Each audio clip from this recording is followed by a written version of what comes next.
Brandon, your first camp in almost a year. How's it feel to be back in the Socceroos setup?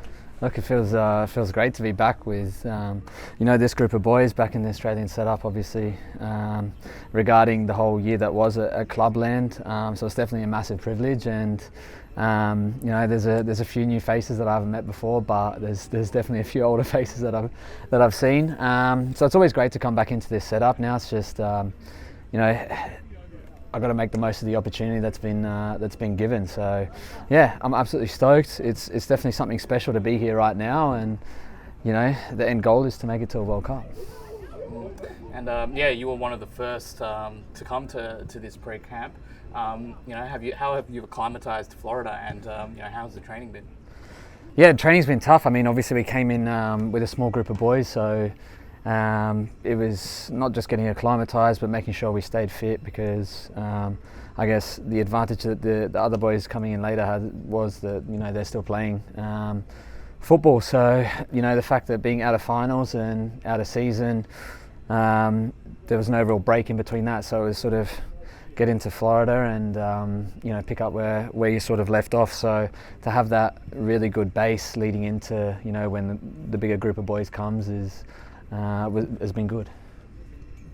Right, and so the boys, have participated in a few friendlies over the past few months. Have you been watching, and what do you think of the team? Yeah, of course. Make sure I'm always watching the Socceroos, whether I'm playing or not. I think the boys have been doing great. Leading up to the World Cup, it's good to have confidence and win those friendly games, especially on home soil. It's looking a lot more fluid. It just keeps getting better and better.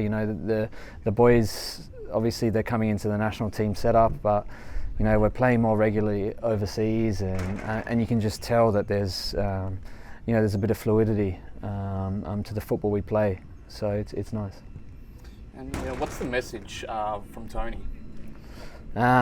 Everything you do elite. Not just professional, not just best, but eat, sleep, train elite, and that's a motto that obviously he's bringing to us as players, and it shouldn't just be in camp; it should be outside as well. The way you hold yourself, the way you conduct yourself at Clubland as well. So, yeah, it's definitely elite standards here, and that's sort of the base of what's going to get us over the line.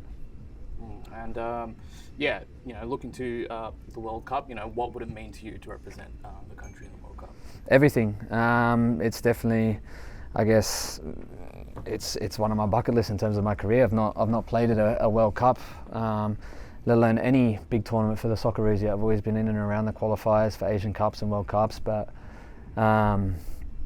this is sort of my make or break moment. So I've got to give everything. Got to make sure I'm doing it for myself.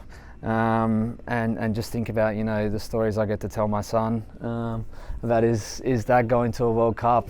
That's probably my biggest dream. So I'm going to give it the best crack I can and see how it goes.